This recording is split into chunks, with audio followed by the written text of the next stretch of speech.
안녕하세요. 사연에 빠지다의 DJ 민영입니다. 오늘 사연자는 가족을 위해 자신의 한 몸을 바쳐 평생을 살았는데 막상 꼬부랑 할머니가 되고 나니 옆에 남은 건 쓸쓸한 뿐이라네요. 과연 어떤 사연인지 들어보시겠습니다. 오늘도 두 가지 사연 준비되어 있는데요. 끝까지 들어주실 거죠? 그럼 오늘의 사연 바로 시작해 볼게요. 구독과 좋아요도 잊지 말고 꾹 눌러주세요. 안녕하세요. 저는 내일 모레면 80이 되는 할머니입니다.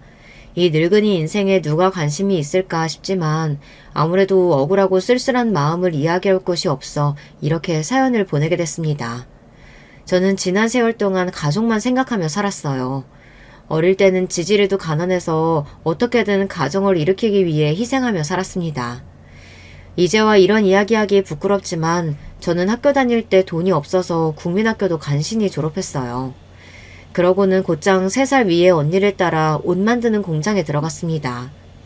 그 어린 나이에 할 줄 아는 게 뭐 있었겠어요. 그냥 언니들 옆에서 심부름을 하며 조수 노릇이나 했죠. 제 팔자가 이렇게 태어났으니 그냥 그러려니 해야 했어요. 그럴 만한 게 당시에 공장에서 같이 일하는 언니들한테 서름을 많이 당했어요. 너는 말귀를 못 알아들으면 몸이라도 빠릿빠릿해야지. 애가 왜 이렇게 게으르고 굼뜨니? 옆에서 거슬리니까 괜히 알짱거리지 말고 꺼져. 언니들 사이에서 밀치고 욕먹는 건 일상이었고 제가 실수한 일이 아닌데도 툭하면 제가 실수한 거라고 이간질을 해서 반장 언니한테 혼나기도 했어요. 그때야 참고 버텨야 한다는 생각 때문에 당하고 욕먹어도 참을 수밖에 없었어요.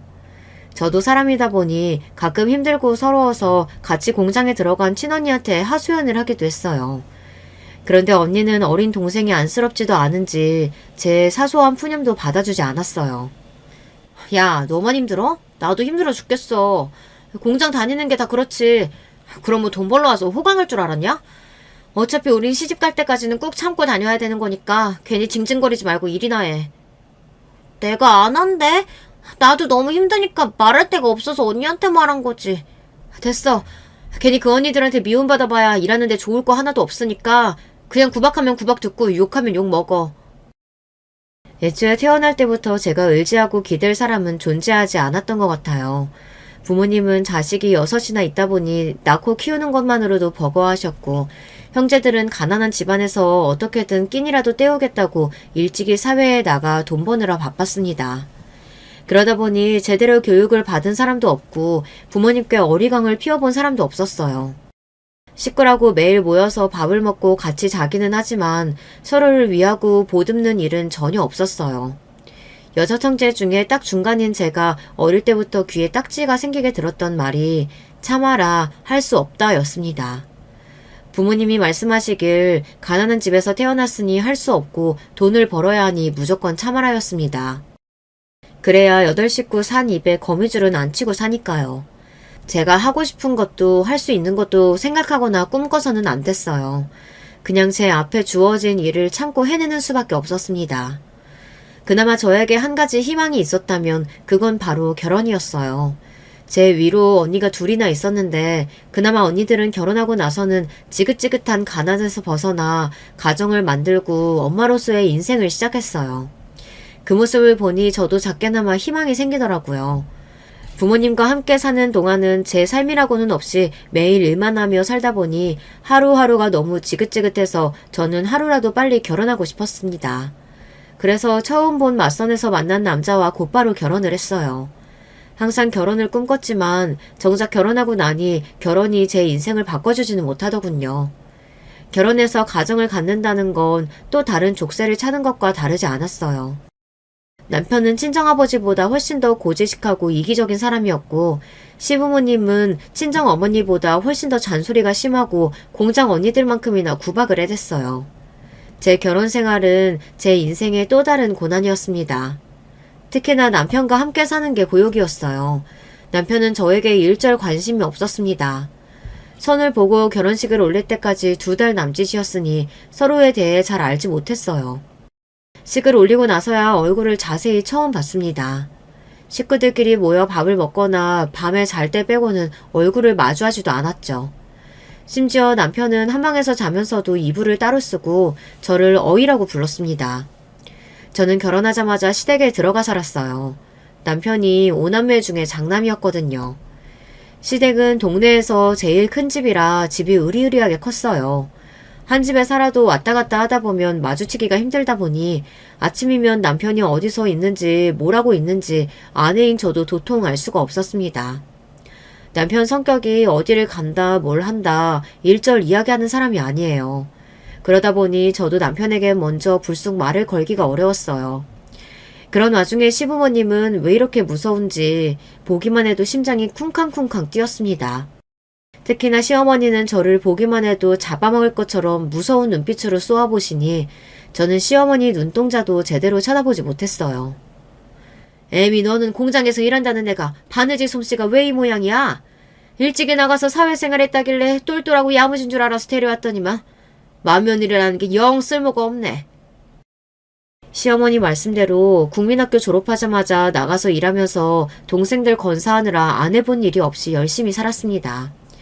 어릴 때나 언니들한테 구박을 좀 들었지 크면서는 그런 일 없었어요. 항상 똘똘하고 일 잘한다는 이야기를 들으면서 다녔습니다. 그런데 시어머니는 워낙 큰 살림을 하시는 분이라 그런지 제가 하는 일이 다 못마땅하신 것 같더라고요.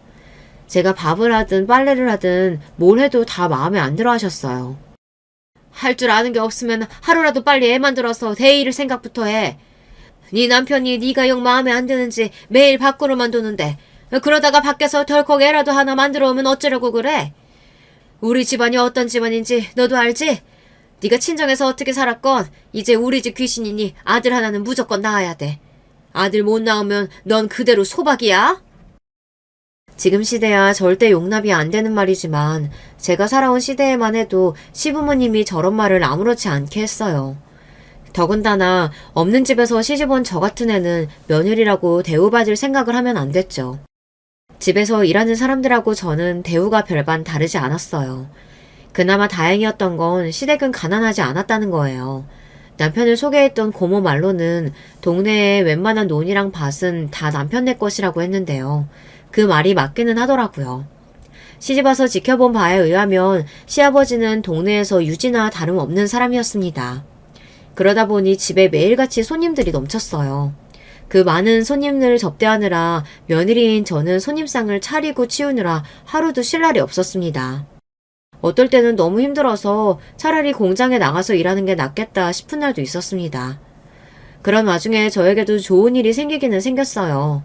저에게도 결혼한 지 3년 만에 아이가 생겼습니다. 그동안 마음고생을 많이 하면서 누구보다 아이를 기다린 만큼 저는 너무 행복했어요. 제 인생을 통틀어 첫 아이가 생긴 걸 알았던 그날이 제 인생의 최고의 날이라고 해도 과언이 아니에요. 임신하기 전까지는 시댁에서 제 입지가 집에서 일하는 사람들과 별반 다르지 않았었는데 임신을 하고 나니 제 위치가 확 바뀌더군요.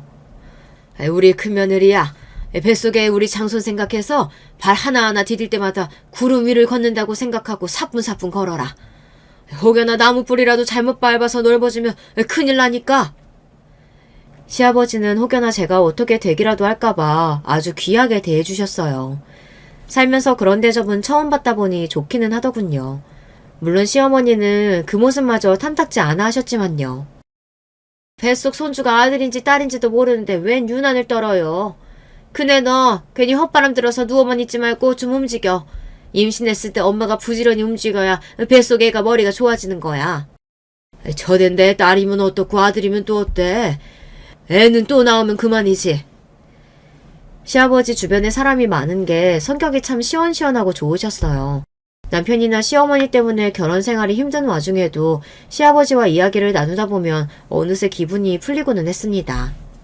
그것도 부부끼리 사이가 좋을 때나 말이지. 첫애도 3년이나 걸려서 만들었는데 둘째는 가질 수나 있으려나 몰라. 시어머니는 항상 저와 남편의 사이를 걱정하시면서도 구박은 저에게만 하셨어요. 저를 없는 사람 취급하고 무시하는 건 남편인데 남편에게는 한마디도 안 하시면서 아무 잘못 없는 며느리인 저만 매일 잡았습니다. 애미 너, 애 가진 것도 다 내 덕인 줄 알아. 내가 애는 무조건 조강지처한테 만들어야 한다고 네 남편한테 매일같이 잔소리한 덕분에 네가 임신한 거니까. 밖으로만 도는 남편이 혹여나 밖에서 애라도 만들어 올까봐 시어머니는 매일 전전긍긍 하셨습니다. 남편이 밖으로 도는 게 싫으시면 남편을 잡아도 혼내야지. 남편이 집에 안 들어올 때마다 시어머니는 괜히 저를 구박했어요. 시어머니의 말이 기분이 나빠도 저는 말 한마디 못하는 게 그 시대에는 그랬어요. 남편이 잘못하면 시댁에서는 그게 다 며느리 때문이라고 했거든요. 더군다나 시어머니는 툭하면 저를 남편에게 사랑받지 못하는 못난 며느리 취급을 하셨습니다. 물론 시어머니 말씀이 틀린 말은 아닙니다. 결혼하고 나서 지난 3년 동안 남편이 저와 잠자리에 든 게 손에 꼽히니까요. 한 번은 저도 자존심이 상해서 남편이 너무 미워 원망 섞인 말을 한 적이 있어요. 나 엄연히 당신 아내예요. 내가 어디 가서 박색이라고 손가락질 받을 만한 인물도 아닌데 사람 자존심 상하게 어이 부르면서 남처럼 굴어야겠어요? 저라고 남편이 뭐 좋아서 하는 소리겠어요. 이왕 부부로 만나서 가정을 이뤘으면 행복하게 살아보려고 노력이라도 해야 하는데 남편이라는 인간이 해만 뜨면 여기저기 다방이나 전전하고 다니니 아내인 저로서는 마음이 좋지 않았습니다. 그런데 남편은 제가 생각한 것보다 훨씬 더 개차반이었습니다. 제가 그렇게 말하는데도 제 말을 아예 듣지도 않았어요. 제가 싫다고 하는데도 아침이면 나가서 저녁 늦게나 돼서야 들어왔습니다. 거기다가 술까지 잔뜩 취해서 들어온 날이면 저에게 막말을 퍼붓기까지 했어요. 에이, 여자가 꽃처럼 새처럼 하고 나긋나긋한 맛이라는 게 있어야지. 어디서 막미라다운 여자처럼 나무토막처럼 뿌긋뿌긋해가지고 남자가 집구석에 들어올 맛이 나겠어? 그나마 술이나 취해야 말이라도 하지 술 안 마신 날에는 아예 말도 안 걸었어요. 그렇게 살다 보니 저는 점점 더 나무토막이 되어가는 것 같았습니다. 이미 시집와서 이 집 귀신이 되기로 했으니 누구한테 하소연할 수도 집을 나갈 수도 없었죠. 제 입장에서는 참고 사는 수밖에 없었습니다. 저는 이미 늦었다는 생각이 들었어요. 남편이 개차반이든 시어머니가 구박하든 이미 아이까지 가진 마당에 제가 할 수 있는 일은 없었습니다. 저야 참는 거 버티는 거에는 이골이 날 정도로 잘하는 일이니 이 정도는 평생 참고 살 수 있다고 생각했어요. 어차피 여기가 아니면 임신한 몸으로 어디 갈 데도 없으니까요. 거기다가 제가 딴 생각을 할 수도 없는 게 시어머니는 제가 쉬는 꼴을 못 보셨어요. 만삭 때도 배가 남산만하게 나왔는데도 설거지며 마당 청소는 항상 저에게 시키셨습니다. 운동해야 애가 건강하다고요. 덕분에 저는 아이를 출산하던 날까지 마당을 쓸고 닦았습니다. 제 첫 아이는 딸이었어요. 시어머니는 딸이라는 이야기에 쯧쯧 혀를 차시고 방을 나가버리셨습니다. 첫 딸이 태어난 날 남편은 집에 들어오지도 않았어요. 저는 실망하지 않았습니다. 남편이든 시어머니든 그냥 그런 사람들이라고 생각하기로 했어요. 제가 공장에 다니면서 배운 게 있습니다. 사람은 고쳐 쓰는 게 아니라는 거죠. 모두 다 같은 상황에서 힘들게 일하면서도 옆에 사람에게 도움이 되는 사람이 있고 본인이 힘든 걸 옆에 사람에게 떠넘기는 사람이 있습니다. 이 사람들은 함께 일하는 10년 동안 조금도 변하지 않았어요. 그때 제가 배운 게 되먹지 않은 인간들은 거르는 게 답이라는 겁니다. 남편이든 시어머니든 제가 고른 게 아니에요. 어쩌다 보니 제 남은 인생을 그들과 함께하게 되어버린 거죠. 남편과 시어머니는 개념이 부족하고 기본 예의라고는 없는 인간들이에요. 그냥 제 마음속에 그렇게 낙인을 찍고 나니 오히려 저는 편했습니다. 오로지 제 품에 안겨서 입을 오물거리고 있는 제 아이만을 사랑하기로 했어요. 물론 마음은 그렇게 먹었어도 한 번씩 참지 못하고 마음이 뒤틀릴 때가 있었습니다. 특히나 남편의 고약한 말버릇이 저를 한계에 부딪히게 했어요. 어이, 내가 잠기 밝고 예민해서 옆에 사람이 부스럭거리면 잘 못 잔다고 했잖아. 시끄러우니까 애 데리고 나가서 자. 애가 새벽에 깨서 운다고 남편은 잠자리에서 벌떡 일어나서 저에게 버럭 소리를 질렀어요. 태어난 지 한 달도 안 된 애가 새벽에 그럼 울지 웃어요? 아버지가 돼서 안아주지는 못할 망정 왜 소리를 지르고 그래요? 내 딸만 생각하기로 하고 남편에 대한 기대감을 버리고 나니 저는 오히려 마음이 편해졌습니다. 애는 엄마가 키우는 거지 아버지가 안아주길 뭘 안아줘? 고추도 안 대고 태어난 게 뭐가 이쁘다고? 남편과는 애초에 말이라는 게 통하지 않았습니다. 돌아가신 친정아버지보다 더 말이 안 통했어요. 결국은 애가 태어나고 나서부터는 남편과 아예 각방을 썼습니다. 제가 왜 저의 결혼 생활이 고난이라고 했는지 이제 좀 이해가 가시나요? 저는 남편과 시어머니에게 시녀 취급을 받으며 결혼 생활을 간신히 버텨냈습니다. 그렇게 저는 시댁 귀신으로 그 집에서 30년을 버텼어요. 인간 말종 남편과 전화 보면 지랄하는 시어머니 사이에서 참고 또 참았습니다. 제 나이 50대에 들어섰을 때 시부모님이 두 분 다 돌아가셨어요. 그리고 제가 환갑을 맞이했을 때는 딸과 아들 둘 다 시집 장가를 보냈습니다. 그러고 나서야 저는 그 집에서 벗어날 수 있었습니다. 저는 그 대궐 같은 집이 지긋지긋했어요. 어디를 가나 좋은 기억이라고는 없는 곳이다 보니 빨리 벗어나고 싶었습니다. 둘째 아들이 장가를 가자마자 저는 남편에게 말해서 그 집을 팔고 그 동네를 떠나고 싶다고 했어요. 조금 더 한적하고 조용한 곳으로 가고 싶다고 했습니다. 예전에는 상상도 할 수 없는 일이었지만 남편은 제 말대로 집을 팔았어요. 인간 말종 같던 남편도 나이가 들기는 들었는지 많이 변했습니다.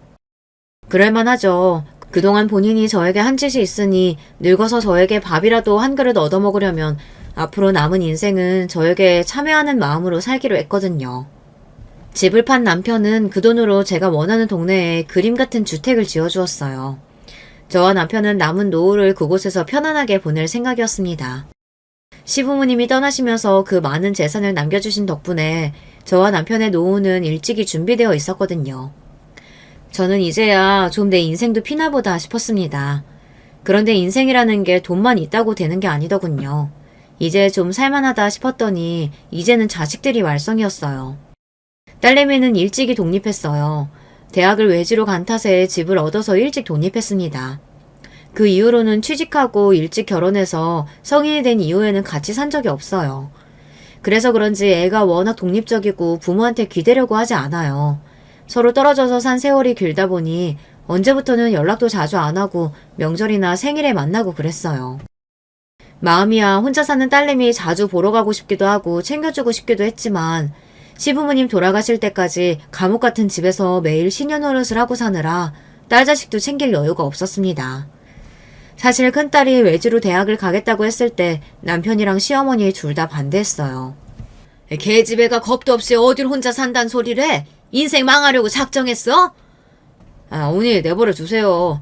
지가 나가서 알아서 살 자신 있나 보죠. 외지로 나가면 학비고 뭐고 아무것도 안 해줄 거니까 그런 줄 알아? 남편은 딸이 원하는 대학에 입학했는데도 축하한다는 말 한마디 없이 외지로 나가는 건 무조건 안 된다고 반대만 했어요. 딸도 이미 우리 집 분위기를 다 알다 보니 더 이야기하지도 않았습니다. 언제나처럼 본인이 알아서 하겠다고 했어요. 대학을 가든 집을 구하든 제가 알아서 할 테니까 아버지든 할머니든 지금처럼 저한테 관심 가지지 말고 신경도 쓰지 마세요. 아이고 전혀 말하는 것 좀 봐. 자기 어미한테서 보고 배운 게 없으니 저 모양 저 꼴이지. 저런 걸 나중에라도 어떤 남자가 데리고 가겠어? 그만 좀 하세요. 애가 어린애도 아니고 왜 자꾸만 기를 죽이세요. 소영아, 괜찮으니까 너 하고 싶은 대로 해. 엄마가 다 알아서 도와줄게. 그때가 아마 처음으로 시어머니 앞에서 제가 딸 편을 들었던 것 같아요. 그전까지는 시어머니가 딸이라는 이유만으로 제 아이를 구박하고 무시해도 시어머니에게는 토를 달지도 못했으니까요. 그런데 저도 사는 게 지겹고 남편에게 질릴 대로 질리다 보니 세상 무서울 게 없더라고요. 제 첫 반항에 시어머니도 당황한 듯 보였지만 저도 이제는 무서울 게 없었습니다. 아무리 시어머니라고 해도 더는 저에게든 제 자식에게든 싫은 소리 하는 건 못 참겠더라고요. 저는 그 길로 시아버지에게 가서 부탁을 드렸어요. 소영이가 외지에 있는 대학에 합격했는데 남편이 등록금이랑 하숙집 구할 돈을 안 주려고 한다고요. 어려서부터 영화 만든다고 노래 부르던 애가 영화과에 합격했으면 잘했다고 축하를 해줘야지. 그 자식은 능력도 없는 게 왜 자식 앞길을 막아? 걱정하지 말아라. 이 할아버지가 알아서 다 도와줄 테니까. 소영이 너는 대학 가서 공부만 해. 남편이라고 있어도 시아버지만도 못했습니다. 딸애가 영화를 좋아하는 건 남편은 전혀 몰랐을 텐데 시아버지는 알고 계셨더라고요. 시아버지가 살아계실 때는 그래도 그 감옥 같은 집에서 제가 숨구멍이 좀 튀었습니다. 평생 시부모님 그늘에서 아무것도 안 하고 반백수로 산 남편을 누구보다 한심하게 생각하셨던 시아버지는 저에게 항상 미안해하시고 안쓰러운 마음을 가지고 계셨거든요. 그러다 보니 제가 하는 말은 언제나 주의 깊게 들어주셨어요. 시아버지 덕분에 큰딸을 원하는 대학에 보낼 수 있었습니다. 학교 근처에 집도 얻어주셔서 딸애도 고생 안 하고 대학에 다닐 수 있었죠. 저는 그런 딸이 대견했어요. 저는 국민학교도 간신히 졸업하고 평생 공장에서 미식만 돌리며 살다가 집에서도 제대로 된 사람 대접도 못 받고 살았어요. 딸이 엄마 팔자 닮는다는 말을 제일 싫어하는 저로서는 딸이 저를 닮지 않고 자기 갈 길을 훨훨 잘 날아가는 모습이 마냥 고마웠습니다. 본인이 원하는 대로 영화 감독도 되고 돈도 많이 벌어서 그렇게 평생 저와는 다른 길을 가기를 바랬어요. 그런데 저의 바람과 달리 애가 대학을 졸업하고 작은 회사에 몇 년 다니더니만 갑자기 결혼하겠다고 하더라고요. 엄마로서의 솔직한 마음은 아직 나이도 어리고 하고 싶은 일도 많으니 조금 더 있다가 했으면 좋겠다 했는데 사위랑 둘이 너무 좋아서 죽는 모습을 보니 또 말릴 수가 없었습니다. 제가 그런 걸 못 해봤잖아요. 남편이랑 알콩달콩 행복하게 살아본 적이 없으니 제 딸만은 사위에게 사랑을 많이 받고 평생 행복하게 살았으면 했습니다. 그렇게 결혼한 딸은 아들을 하나 낳고 열심히 직장을 다니면서 살았어요. 20대 초반에 지금의 사위를 만나 둘이 알콩달콩 연애하다가 애까지 낳고 10년을 넘게 별말 없이 잘 살길래 저는 당연히 애가 알아서 잘 사는 줄 알았습니다. 그런데 그게 아니더라고요. 어느 날 뜬금없이 찾아온 딸은 이혼하겠다고 했어요. 그것도 이미 서류고 뭐고 정리가 됐다면서 이제는 둘이 갈라서는 것밖에 안 남았다고요. 사위와 이혼 이야기가 나온 게 벌써 1년 전이라는데 딸은 그동안 한 번도 전화 남편한테 언질조차 하지 않았어요. 지금까지 싸웠다는 말 한 번도 들은 적이 없었는데 어쩌다가 이혼 이야기까지 나온 거야? 이서방이 뭐 잘못했어? 아니면 네가 뭐 잘못한 거야? 요즘 젊은 사람들이야 살다가 싫으면 헤어지는 게 별로 어려운 일도 아니라고 하지만 제가 옛날 사람이다 보니 애까지 있는 마당에 이혼하겠다는 딸의 말을 쉽게 넘어가기가 어렵더라고요. 이미 다 정리됐다고는 해도 10년을 같이 살았는데 한 번 더 이야기를 해보면 생각이 바뀔지도 모르겠다고 기대했어요. 그런데 제 말에 대한 대답은 일절 없이 딸이 이야기를 하는데 그 내용이 기가 막히더군요. 10년이나 같이 살았는데 누가 잘하고 못하고가 뭐가 중요해. 나 이혼 서류 정리되는 대로 혼자 유학 갈 거야. 지금이라도 하고 싶었던 영화 공부 다시 해보려고. 저는 순간 어안이 벙벙해서 말이 나오지를 않았습니다. 딸은 뭔가 대단한 억울한 일이라도 겪기라도 한 것처럼 울분을 토해내는데 저는 마치 꿈을 꾸고 있는 것만 같았어요. 너 지금 나이가 몇인데 공부를 해? 그러고 혼자라니? 네 아들 준혁이는 어떡하고 혼자 유학을 가? 저로서는 딸아이의 말 중 어느 것 하나도 이해가 되는 말이 없었습니다. 그런데 막상 딸은 아무 걱정이 없는 것 같았어요. 내 나이가 뭐 어때서 아직 40도 안 됐는데. 그리고 준혁이랑 아빠랑 산대. 지 아빠가 돈도 더 많고 능력도 있으니까 그러고 싶은 거겠지. 저는 도대체 일이 어떻게 돌아가는 건지 제 머리로는 계산이 되지 않았습니다. 늙고 무식한 제 머리로 정리를 해보자면 딸 말은 사위와 이혼하고 손주까지 사위에게 넘겨준 다음에 혼자 몸으로 외국에 나가버린다는 거였어요. 도대체 무슨 일이 있었길래 이래? 설마 네가 잘못한 거야? 그렇지 않고서야 애가 왜 아빠를 따라간다 그래? 그리고 너 아무리 화가 나도 그렇지 애가 있는데 부모로서 함부로 이혼이니 뭐니 네 맘대로 결정하면 돼? 준혁이 이제 초등학생인데 조금만 더 참아보고 애 대학 갈 때까지만이라도 좀 참고 살아. 그때 돼서 네 공부를 하든 유학을 가든 마음대로 하고. 그 순간엔 저도 너무 화가 나서 이성을 잃고 말았습니다. 딸이 하는 소리는 다 말도 안 되는 소리라고 생각이 들었어요. 제 상식으로는 도저히 이해가 되지 않았습니다. 어떻게 10년이나 같이 산 남편이랑 이혼하면서 저렇게 표정 하나 안 변하고 말을 하고 자식을 저렇게 쉽게 포기할 수 있는 건지 제 자식이지만 정이 뚝뚝 떨어졌습니다. 너는 이 엄마가 평생 사는 걸 봤으면서도 그런 소리가 나오니? 나는 네 아버지 같은 사람하고 살면서도 다 참고 살았어. 너 하나 보면서 꾹꾹 참고 살았다고. 자식 앞에서 자식 때문에 참고 살았다는 말은 절대 하고 싶지 않았지만 딸이 하는 짓이 마음에 들지 않다 보니 저도 모르게 말이 막 나왔습니다. 결혼 생활이라는 게 원래 그렇잖아요. 둘이 좋아주는 건 고작 몇 년이고 그 이후부터는 자식 보면서 가족처럼 사는 거죠. 그 전에 내가 가졌던 꿈이니 희망이니 세월 지나면 다 아무것도 아닌 건데 딸이 그 중요한 걸 놓치고 있는 것 같아 답답하기만 했습니다. 그런데 그때 딸이 저를 향해 원망스러움이 가득한 눈빛으로 쏘아보면서 눈물이 그렁그렁해졌어요. 엄마가 나 때문에 참고 살았다고? 거짓말 좀 하지 마세요. 엄마는 엄마 때문에 참고 살았잖아. 아버지가 무슨 짓을 해도 그 집에서 벗어나서 혼자 살 자신이 없었던 거잖아. 딸도 저에게 서운해서 한 말이었겠지만 딸의 말에 저는 너무 놀랐습니다. 딸이 그렇게 생각하고 있을 거라고는 생각도 못했어요. 나라고 그 집에서 사는 게 좋았는 줄 알아? 나도 엄마만큼이나 지긋자깃하기 싫었어. 내가 지금도 왜 친정이라고 자주 안 가는데 아버지랑 엄마 아무 일 없었다는 듯이 행복한 척 하는 거 소름 돋아서 안 가는 거야. 평소 워낙 말이 없던 딸이 갑자기 저에게 원망을 마구 퍼부어대니 저로서는 무슨 폭격을 맞은 것만 같았습니다. 소름? 너 엄마한테 어떻게 말을 그렇게 해? 엄마가 너한테 뭐 잘못한 게 있다고 그런 소리까지 해? 저는 딸의 울분 섞인 외침 하나하나에 상처를 받아 눈물이 왈칵했습니다. 지금까지 살면서 남편이고 시어머니 때문에 속상하고 억울한 일이야 많았지만 그걸 다 버티며 참고 산 건 딸아이 하나 보면서 참고 버틴 거예요. 그런데 그런 딸에게 이런 소리까지 들으니 더 비참하고 가슴이 찢어지는 것 같더군요. 엄마는 아무 잘못 없는 것처럼 그러는데 아버지 같은 사람도 참고 사는 엄마 그 자체가 잘못이야. 나는 차라리 엄마가 아버지랑 헤어지고 나가서 살겠다고 했으면 그게 더 좋았을 거야.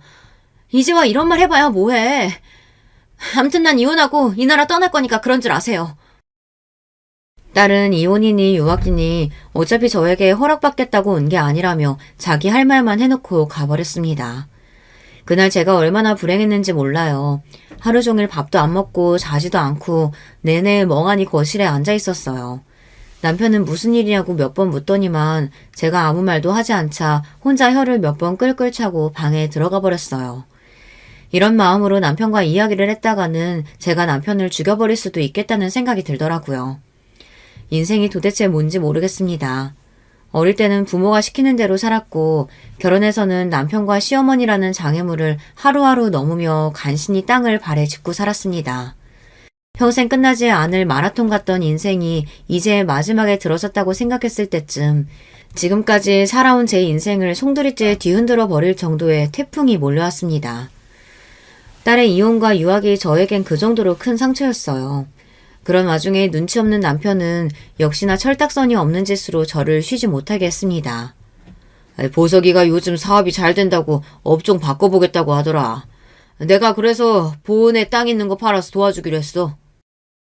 딸은 아들까지 뺏기고 위자료 한 푼 못 받고 쫓기듯 외국으로 떠났는데 남편은 그 와중에도 아들 걱정만 하고 있었어요. 보은 땅을 팔든 말든 언제 나한테 허락을 받았다 그래. 당신이 알아서 해요. 나는 이 집만 있으면 되니까. 저는 욕심이라고는 없었습니다. 재수없는 남편놈의 재산 같은 거 관심도 없어요. 그냥 지금까지 제가 남편이고 돌아가신 시어머니고 버티며 산 세월에 대한 보답이 이 집 하나면 있으면 돼요. 다른 건 남편이 팔든 씹어먹든 어떻게 해도 상관없었습니다.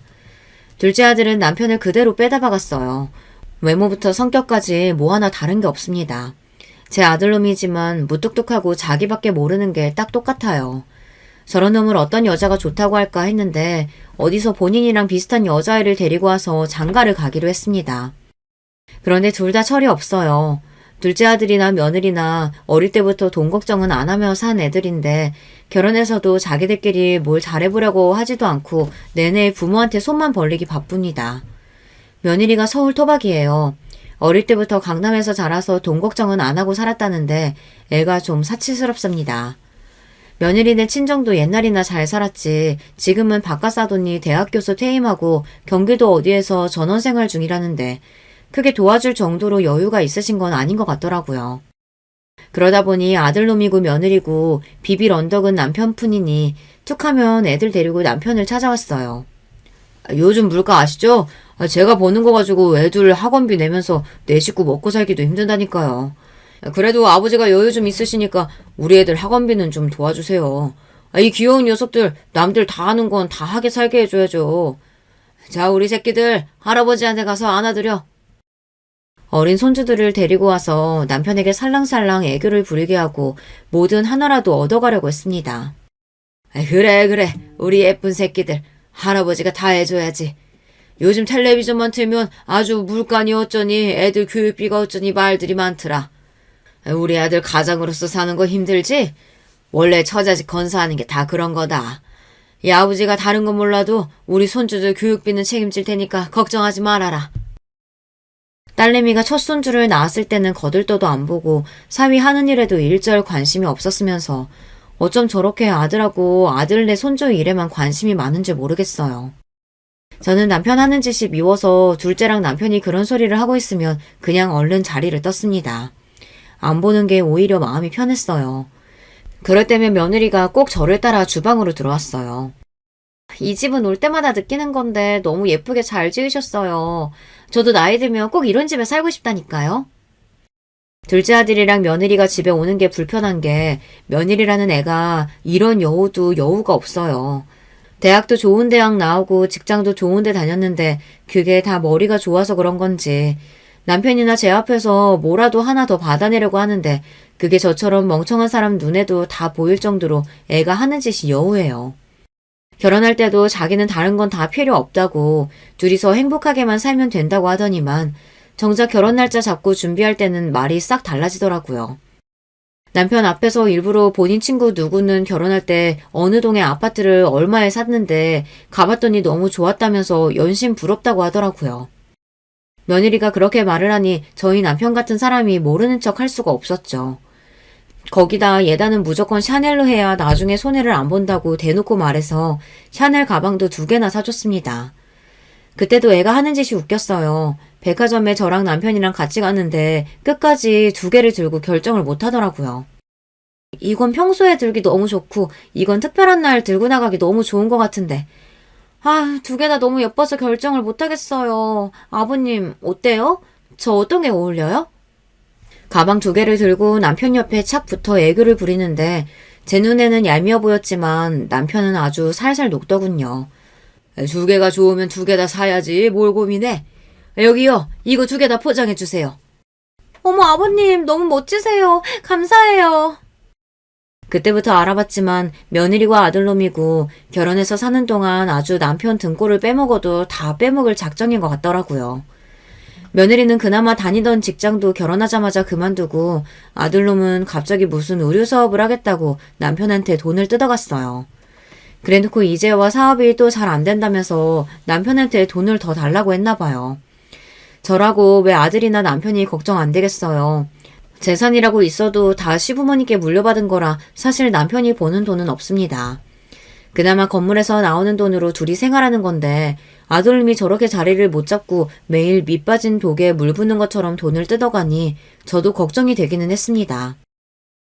애 나이가 몇 살인데 아직도 애한테 전전긍긍해요. 한번 도와줬으면 그걸로 본인이 지지고 볶고 어떻게든 알아서 해야지. 언제까지 도와줄 거예요? 당신이 몰라서 그렇지. 요즘은 애 둘 키우는 게 우리 때랑은 달라. 영어 유치원이니 사립초등학교니 해줄 게 많다니까. 자식이라고 많지도 않은데 부모가 도와줄 수 있으면 도와줘야지. 아이고 그렇게 자식 생각하는 사람이 딸내미는 외국에서 어떻게 살든 말든 그렇게 관심도 없어요? 평생을 지지고 볶고 싸우면서 살았으니 늙어서까지 남편과 싸우고 싶지는 않았습니다. 이제는 그럴 힘도 없고요. 그래서 웬만한 일은 잘 참고 넘겼지만 자식들 가지고 차별할 때는 저도 웃겠습니다. 사람이 양심이 없어도 너무 없으니까요. 계집애가 어릴 때부터 부모 말이라고는 안 듣더니만 결국은 이혼당하고 쫓겨난 거 봐. 본인이 본인 인생 꼬아서 사는 애를 내가 뭐 어떡해? 남편은 변한 게 없었습니다. 다 늙어서 버림받을까봐 슬슬 제 눈치나 보면서 사는 거지 그 속은 옛날이나 지금이나 똑같았어요. 그런데 생각지도 못한 일이 벌어지고 말았습니다. 천년만년 살 줄 알았던 남편이 갑자기 죽어버렸어요. 어떤 날과 마찬가지로 아침부터 스쿠터를 끌고 동네 산책을 간다고 나간 양반이 밥 먹을 때가 돼서도 들어오질 않길래 전화를 해봤더니만 받지를 않더라고요. 저는 또 어디서 동네 사람들이랑 모여 고스톱이나 치고 있나 보다 했는데 그게 아니었어요. 몇 분 후 전화가 걸려 하는데 글쎄 병원이랍니다.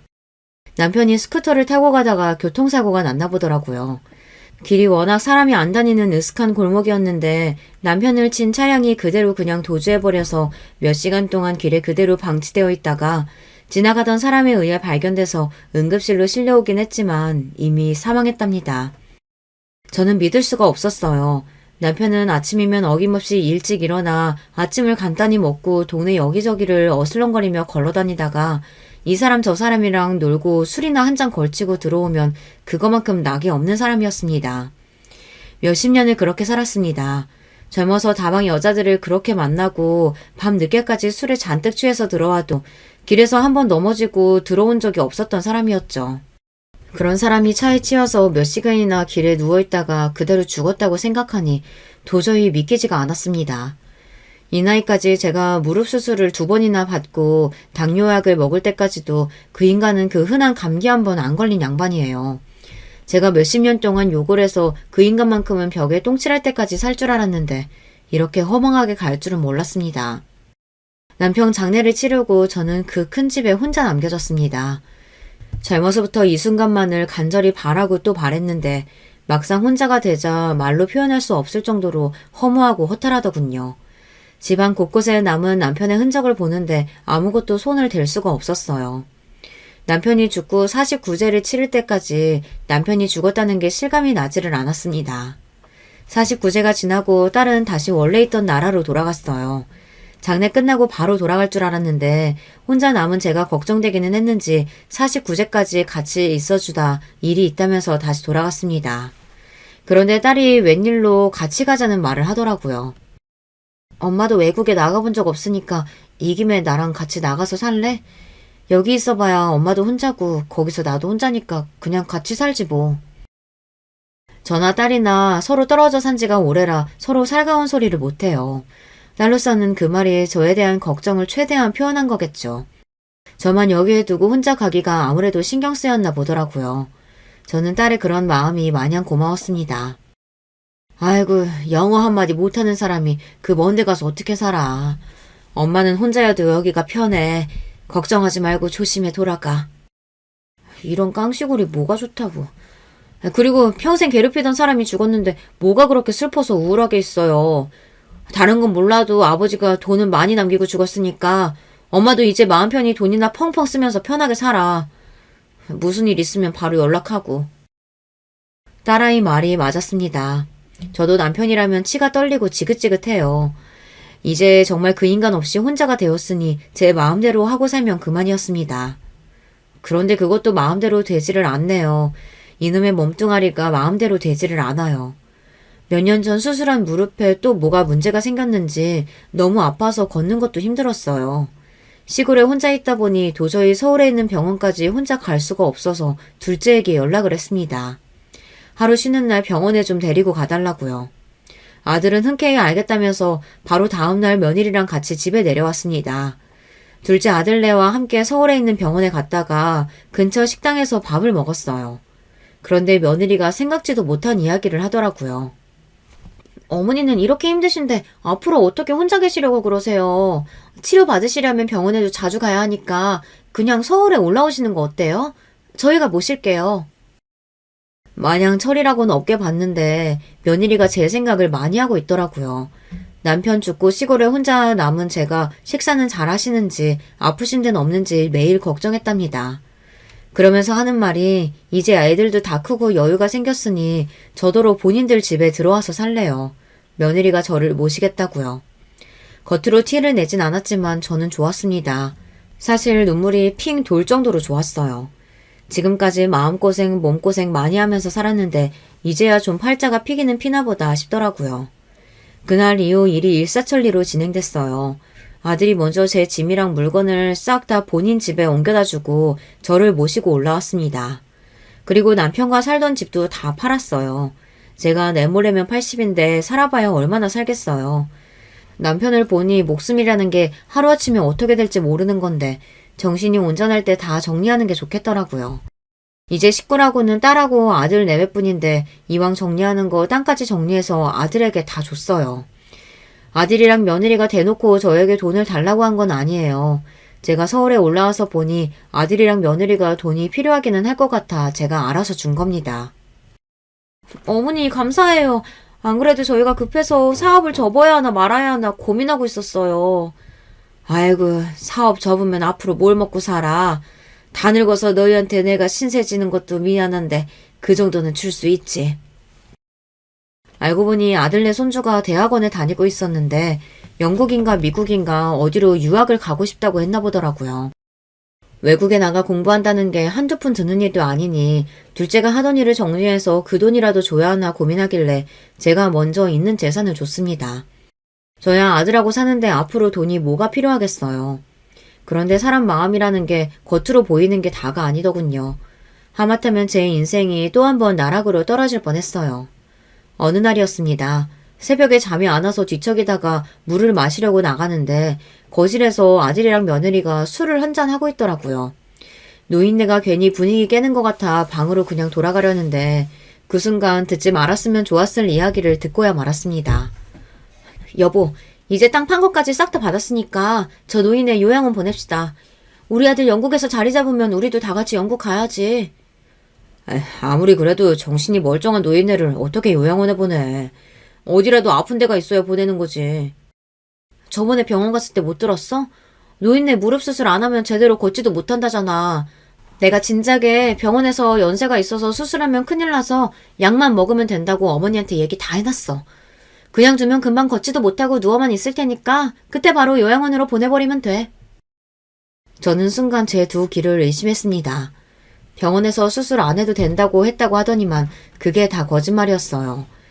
거기다가 자기 자식을 먼저 외국에 보내놓고 저를 버리고 자기들끼리 갈 생각이었나 보더라고요. 제가 아무리 살 날 얼마 안 남은 노인이라도 하루를 살아도 제 발로 제 집에서 건강하게 살고 싶습니다.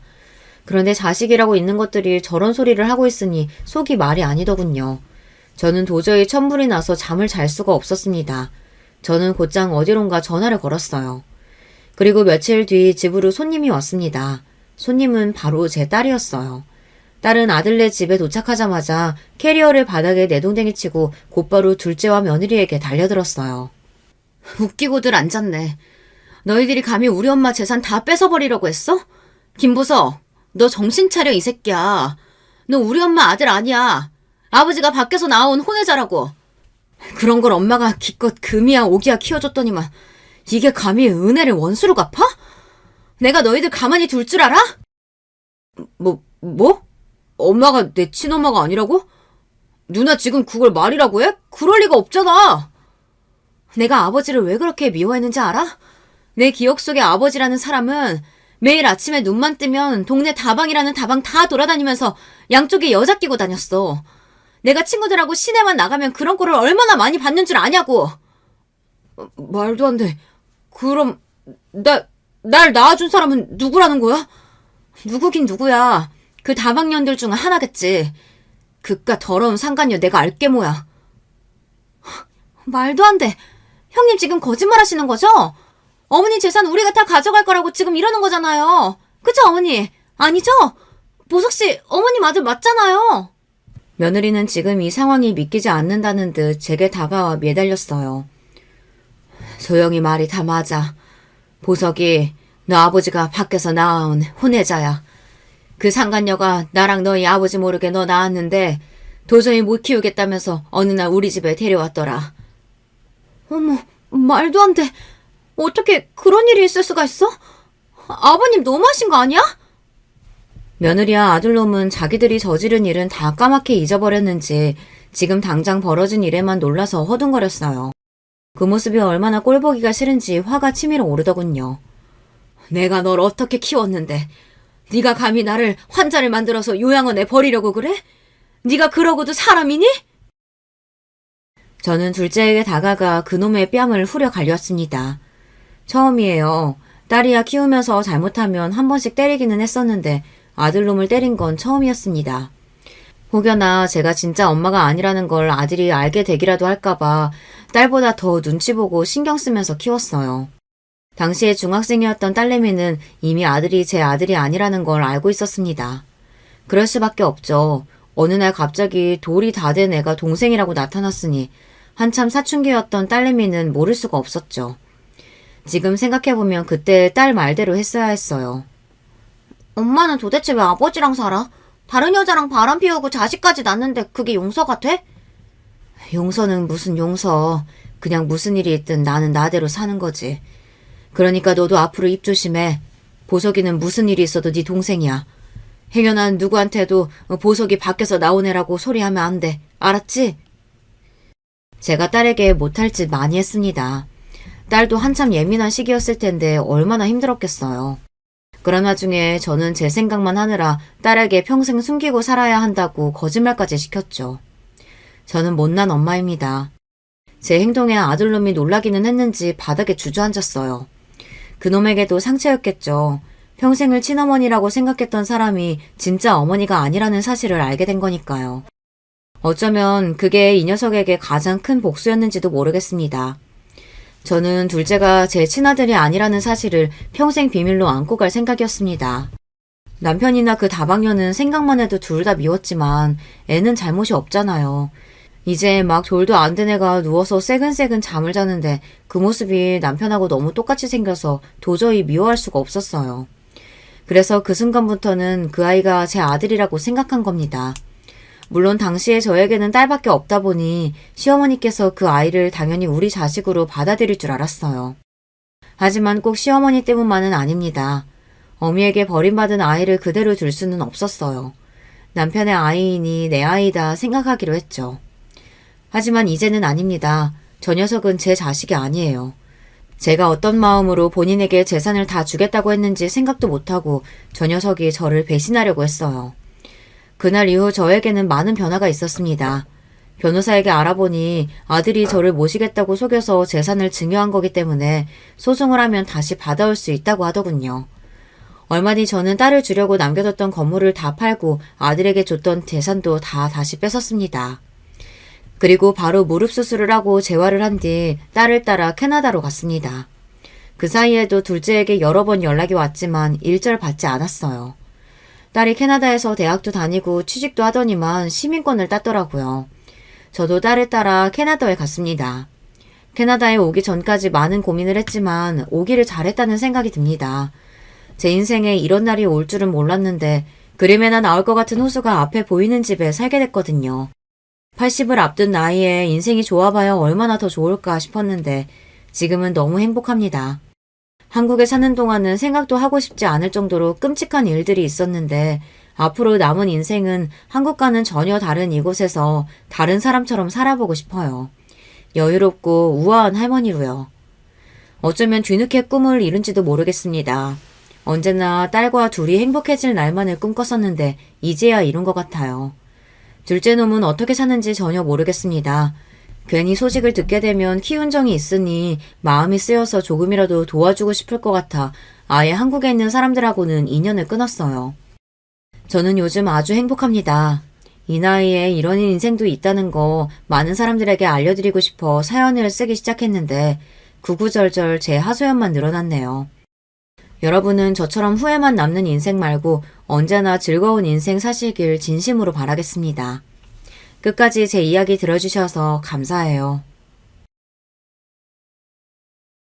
가끔씩 잠이 안 올 때마다 사연에 빠지다 채널을 틀어놓고는 하는데 이렇게 제가 직접 사연을 보내게 될 줄은 몰랐네요. 제가 약간 속으로 삭히는 스타일이고 나쁘게 보자면 소심하고 좋게 보자면 차분한 사람이라 이런 사연 참여도 많이 망설였어요. 솔직히 밝히자면 욕이라도 먹을까봐 걱정이 됐고요. 하지만 참을 때까지 나름 참아보다가 터지고 말았던 제 경험담을 한 번쯤은 어딘가에 공유하고픈 마음이 자꾸 들어서 결단을 내렸네요. 사연을 보면 별 기구한 환경에서 자라신 분부터 아마도 우리나라에서 손꼽히지 않을까 싶은 재력가 분들도 등장을 하시던데 그런 것에서 제 위치를 빗대어 표현을 해드리자면 저는 여러분이 아마 살아오시면서 주변에 꼭 한둘쯤은 보셨을 법한 그런 수준의 환경에서 자라나 그런 성격을 가진 사람입니다. 제가 아주 어렸을 때 아버지가 돌아가셨어요. 밤에 술에 취하신 채로 무단 횡단을 하다가 비명 횡사하셨습니다. 제 위로는 나이 차이가 9살이나 나는 오빠가 있었는데 아버지가 돌아가신 이후로 고모라는 분께서 오빠를 맡아 키우기로 하시고 데려가셨어요. 제가 고모를 먼 어감으로 표현하는 건 저는 그 이전까지 짧은 생 동안 고모를 뵌 적이 없었기 때문이에요. 그 이후로 고모는 캐나다로 이민을 가셨고 당연히 오빠도 함께였으며 그렇게 가족의 연이 끊어지게 되었습니다. 저는 엄마가 가끔씩 밤마다 소주 한 병에 쉰 김치 하나를 안주 삼아 드시면서 흐느끼시는 걸 몰래 들어왔죠. 아들 하나라도 먹고 살 걱정은 없을 것 같은 환경에 보냈으니 다행이라고 해야 하나. 아니면 남겨진 딸이 불쌍하고 미안하다고 한탄을 해야 하나.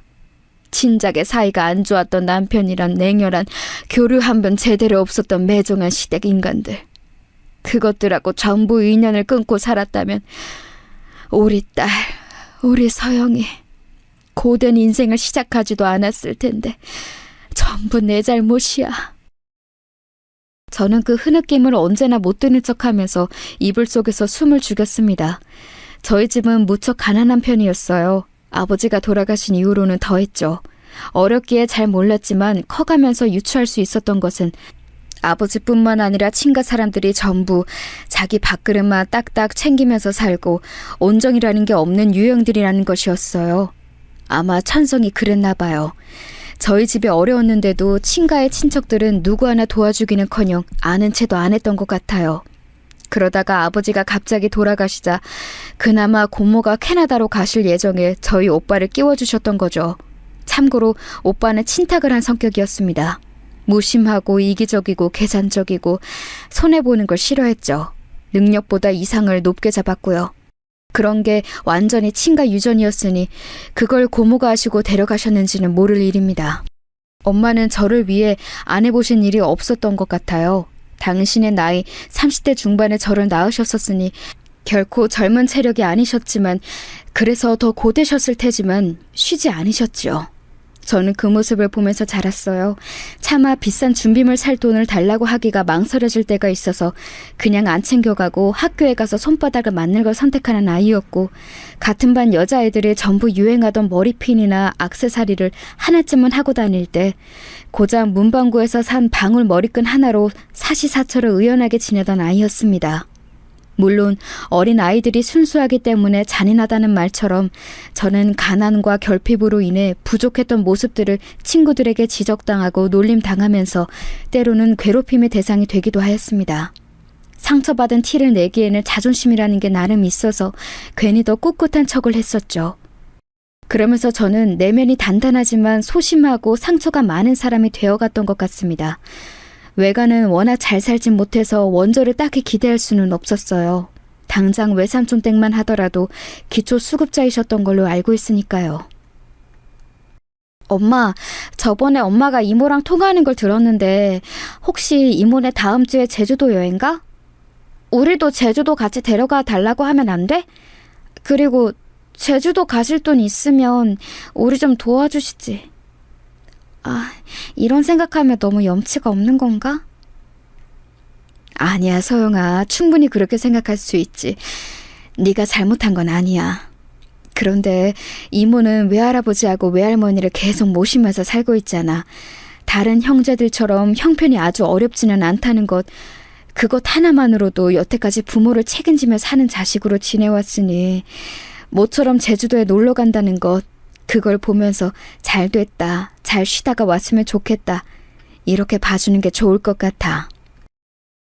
아, 생각해보니까 그렇네. 이모가 지금까지 외할아버지랑 외할머니를 다 챙기면서 사셨구나. 아, 내가 왜 이걸 고려를 못했을까? 나는 생각하는 게 너무 좁나 봐, 엄마. 우리 서영이는 누구를 닮아서 이렇게 착할까?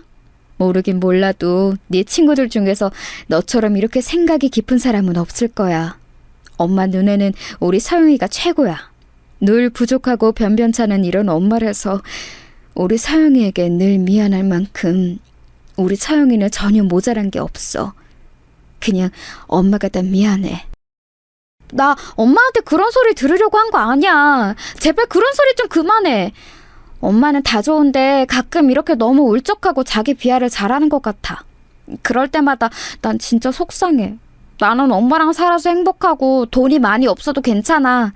내가 성공하지는 못하더라도 꼭 인생 잘 살게. 엄마는 이 다음에 내가 커서 엄마 같은 결혼하지 말고 꼭 나를 우선으로 아껴주는 남자랑 결혼하는 게 소원이라고 했지? 그 소원도 내가 들어줄게. 그러니까 엄마가 자꾸 나한테 미안해하면서 우울해할 거 없어. 엄마는 감동하셨다는 듯 제 손을 꼭 잡아주셨고 저는 그때 뭉클한 감정이 들었죠. 사실상 연락 한 통 없는 오빠는 남이나 다름없었습니다. 저는 그저 피를 나눈 형제가 지구상 어딘가에 존재한다는 정도로 생각하면 끝이었지만 엄마에게는 친자식이었으니 그 심정이 오죽하셨을까요?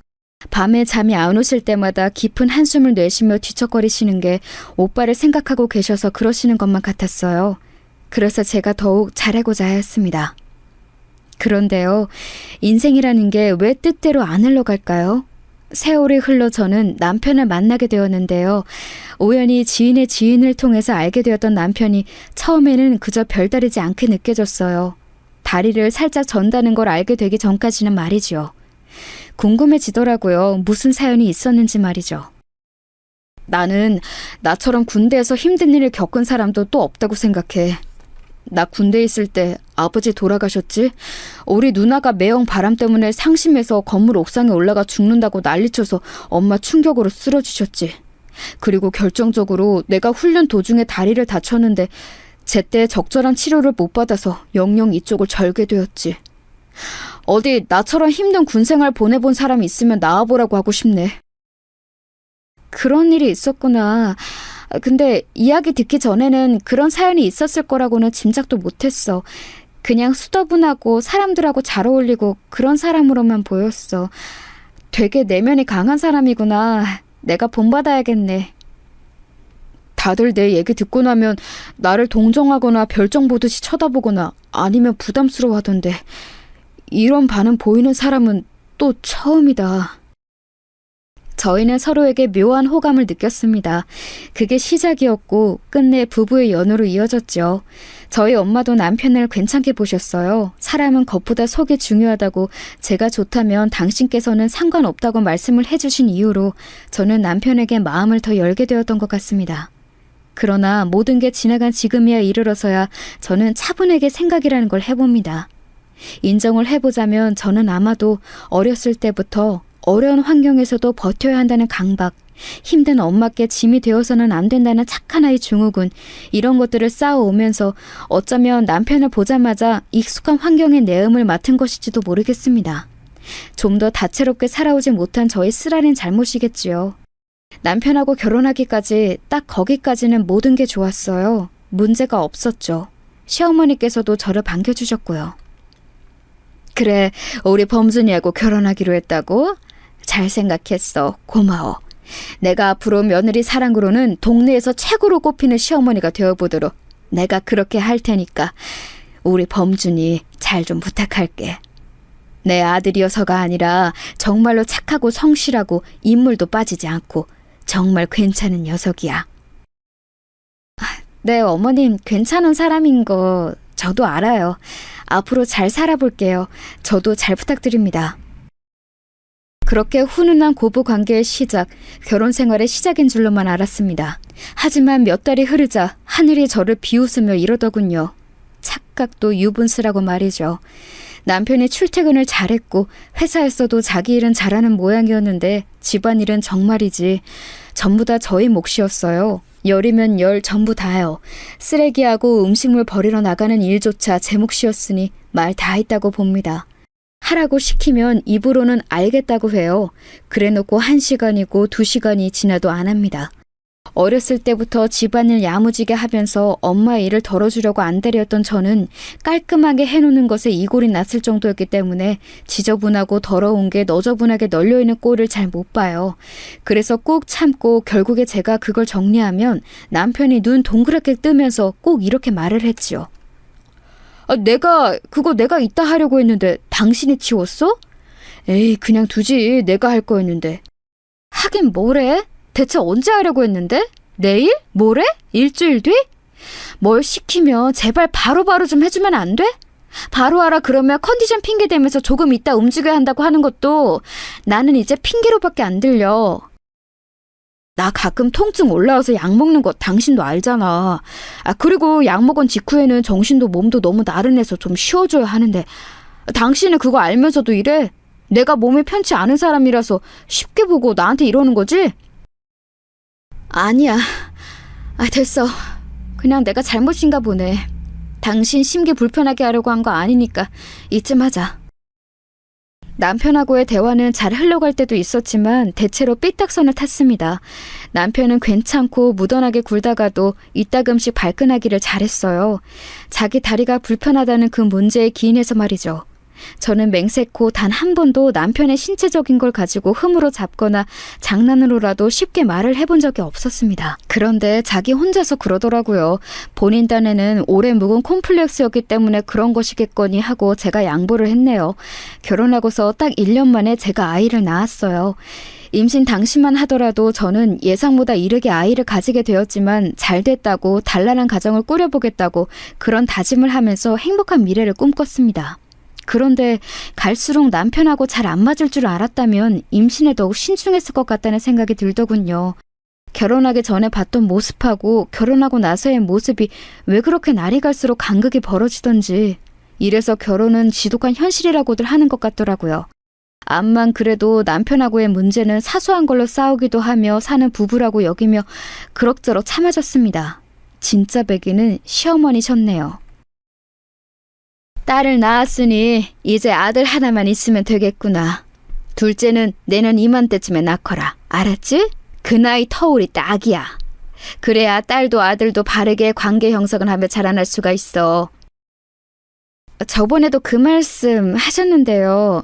어머님, 내년에 낳기에는 좀 시기상조인 것 같아요. 저희 형편도 그렇거니와 저희가 아직 아이를 2명이나 감당할 그릇이 되는지 모르겠어요. 헛소리를 잔잔하게 하는구나. 잔말 말고 계절 바뀌는 대로 임신할 준비나 해. 첫째로 딸 낳았으면 반성이나 할 것이지. 뭘 그리 잘했다고 뻔뻔스럽게 구는 것인지. 결혼 전에 보여주셨던 모습들은 온데간데 없었습니다. 게다가 시어머니께서는 지켜본 결과 무척 심한 다혈질이셨어요. 쉽게 울컥해서 크게 화를 내셨다가 이튿날이 되면 언제 그랬냐는 듯 태연하게 먼저 말을 걸어오셨죠. 그러신 분이 당신의 아들에게는 도통 크게 화내는 법이 없으셨고 저에게는 아주 만만하게 화를 내셨습니다. 그 성질을 터뜨릴 대상이 저뿐이었나 봐요. 두문불출하면서 사는 시누이는 다혈질이다 못해서 성격 파탄자였거든요. 그래서 시어머니께서는 당신의 딸과 가까이 안 지내셨습니다. 저는 갈수록 본색을 드러내시는 시어머니가 섭섭하면서도 매번 할 말이 많았으면서도 되도록 네 하면서 지내왔어요. 긁어 부스럼 만들고 싶지 않았으니까요.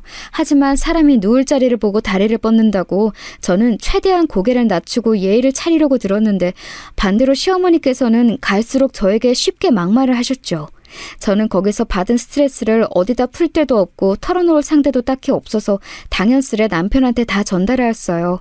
솔직히 그렇잖아요. 남편 말고 제가 어디 가서 시어머니 얘기를 하겠나요. 그런데 그러면서 남편의 못난 면모를 알게 되었죠. 어느 날 칭얼거리는 아이를 달래다가 일찍 스르르 잡는 날이었는데 잠에서 깨서 물을 마시러 방 밖을 나갔어요. 그랬다가 남편이 시어머니와 통화하는 걸 듣게 되었죠. 저하고 나눴던 대화를 아주 미주알고주알 시어머니께 다 고하고 있었습니다. 아, 그래서 어머님이 자꾸만 나에게 불만을 품고 계셨구나. 아들을 통해서 얘기를 다 전해두고 계셨으니까 어쩐지 이상하다 했어. 헉! 언제부터 있었어? 다 들었어? 근데 너무 안 좋게 받아들이지 마. 엄마와 아들이 그냥 서로 안부 물으면서 이런저런 얘기를 다 하는 것뿐이야. 떠올려낸 변명이 겨우 그 정도야? 정말 해도 해도 너무한다. 내가 어머니 성질 얼마나 참아하는지 아는 사람이 중간에서 어쩜 이럴 수가 있어? 앞으로는 어머님한테 절대 내 입에서 따로 나온 얘기 전해드리지 마. 고자질 하지 말라고. 알았어. 안 그럴게. 나도 남자로서의 자존심이 있지. 더 이상은 안 해. 그래 놓고서 안 하기는 개뿔. 이제 들켰으니 막 나가는 것도 아니고 시어머니께 여전히 다 고해 바쳤어요. 이제는 시어머니께서도 저에게 툭 까놓고 우리 아들이 그러던데 라고 포문을 여셨습니다. 진짜 뻔뻔한 사람들 때문에 제가 이상해지는 기분이었어요. 비정상들 사이에서는 정상이 비정상이라던데 마치 그런 꼴이었죠. 괴팍한 시어머니와 못난 남편, 제가 참는 이유는 아이였으며 제가 의지하는 건 오직 엄마였습니다. 이제 나이가 꽤 드신 엄마는 그럼에도 현업에서 계속 일을 하고 계셨어요. 그만 일하셨으면 싶었지만 아무것도 안 하고 쉬면 좀이 쑤신다면서 사무실 청소 일을 하셨습니다. 당신의 의지가 강했으나 저는 속으로 가슴 아픈 자책을 하고 있었죠. 내가 잘난 딸이었으면 돈이 넉넉했다면 엄마가 일을 계속하진 않으셨겠지.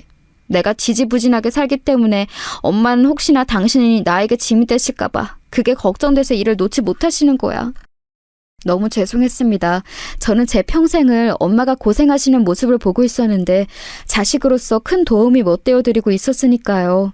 만약 엄마의 인생에서 제가 없었다면 아버지가 돌아가시고 오빠가 외국으로 가버렸을 때 저만 아니었다면 엄마는 새 출발을 해서 여유롭게 사셨을지도 모를 일이었습니다. 제가 엄마의 발목을 잡은 것일 수도 있었죠. 그렇게 생각하면 정말 미칠 것 같더라고요. 그러던 와중에 엄마가 엄청 추운 날씨에 일을 다니셨다가 몸살 감기를 크게 앓으셨어요. 나이가 드시니까 이제 그런 것에도 영향을 많이 받으시더군요. 감기가 다 나은 후에도 쉽게 골골거리시며 기력을 잘 회복하지 못하셨어요. 온몸이 쑤신다고 하시는 말씀을 듣고 얼마나 마음이 아팠는지 모릅니다. 내과에 가봐도 뾰족한 수가 없고 약국에서 영양제를 사 먹어도 별로 효과가 없는 것 같다 하시던 엄마가 고민 끝에 동네에서 잘 되는 한의원을 찾아가셨어요. 그리고 침을 한번 맞고 오셨는데 꽤 괜찮으셨나 봐요. 엄마, 효과를 봤는데 왜 한 번 가고 마신다 그래? 따로 보약 같은 건 안 지었어? 그런 게 다 돈이야. 그것도 큰 돈. 이제 살만해졌으니까 굳이 더 가서 난리 안 피워도 돼. 내가 이럴 줄 알았어. 엄마, 한의원 다니는데 보태 쓰라고 용돈 좀 아까 넣어놨으니까 그걸로 치료 더 받아. 알았지? 엄마 아프시면 내가 심장이 철렁해야 못 살아. 아이고, 힘들게 번 돈을 왜 나한테 쓰니? 이미 줬다니까. 그럼 고맙게 쓸게. 우리 딸 정말 고마워. 그런 걸로 고마워서 감동하시는 엄마를 보며 저는 제가 불효녀라는 생각이 들었습니다. 착잡한 생각을 하지 않으려고 애써 감정을 다스리고 있을 때였어요. 남편이 엄마 이름 물어보더라고요. 저번에 장모님 한의원에 침 맞으러 다니신다더니 그건 어떻게 됐어? 침 맞으셨대? 맞고 좀 괜찮아지셨나? 확실히 다녀오시니까 좀 낫나 봐. 엄마가 한의원하고 잘 맞는 체질이신 건지 효과를 보신 것 같아서 다행이더라고. 약 한 첩도 다려 드셨으면 싶은데 한약은 부르는 게 값이라 부담스럽다고 하시면서 자꾸 거절하시네. 엄마가 그러시니까 내가 속상하기도 하고 죄송하기도 해. 그렇다고 대충 보약 아무 데서나 다려다가 드리는 건 좀 그렇잖아. 그치? 직접 한의원에서 상담받고 약을 지으시는 게 훨씬 나을 것 같은데 부담 갖지 마시라고 우리가 도움이라도 좀 드려야 하나? 성의 표시라도? 안 그래도 내가 엄마 쓰시라고 이번에 용돈 드리면서 신신당부 안 빼먹었어. 혹시 돈 때문에 그러신 거라면 걱정하실 거 없이 일단 몸부터 챙기시고 우리한테 돈 내미셔도 된다고. 말뿐인데도 무척 좋아하시더라. 남들은 30만 원이라는 금액 아무렇지 않게 부모님 용돈으로 드리고 그럴 텐데. 그냥 생각이 많아지네. 뭐 30만 원? 진짜? 통 크게 썼네. 나는 기껏해야 20만 원 정도를 생각하기는 했는데. 그래. 아무튼 잘했어. 장모님 건강이 우선이지. 그렇고 말고. 남편의 반응에서 왠지 떨떠름한 기운을 감지했어요. 저는 그냥 생각도 못했다가 들어서 잠깐 놀랐나 보다 이렇게 생각하고는 말았는데요. 제가 또 아니랬던 거죠.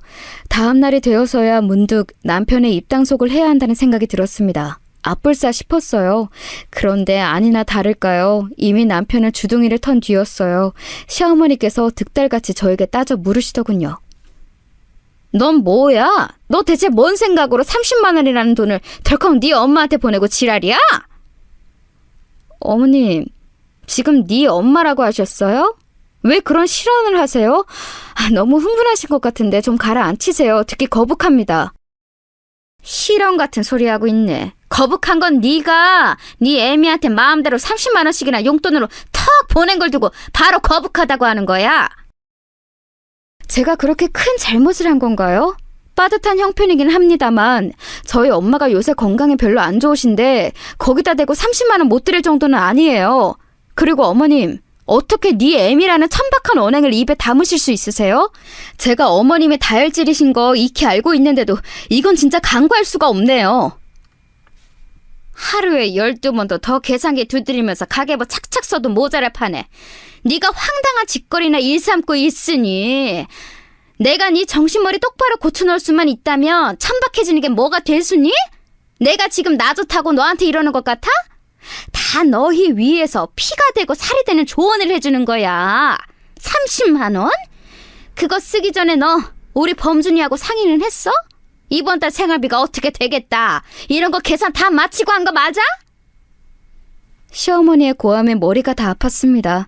이쯤 되니까 저는 이런 상황에서 그래, 내가 잘못이다 라는 생각을 하고 있더라고요. 좀 더 치밀하고 철저했어야 했는데 괜히 부주의해서 남편이 시어머니께 또 전부 고자질하도록 만든 아니란 제가 잘못이었습니다. 한편으로는 좋게 생각하려고 애도 써봤죠. 시어머니께서 억척스레 구시느라 지금 저러시는 거구나 이렇게 여겼습니다. 당신의 아들을 끔찍히 위하시는 분이니 돈 나가는 게 남편의 고생과 같은 거라고 느끼셔서 크게 화가 나신 거라고 속으로 생각을 해봤죠.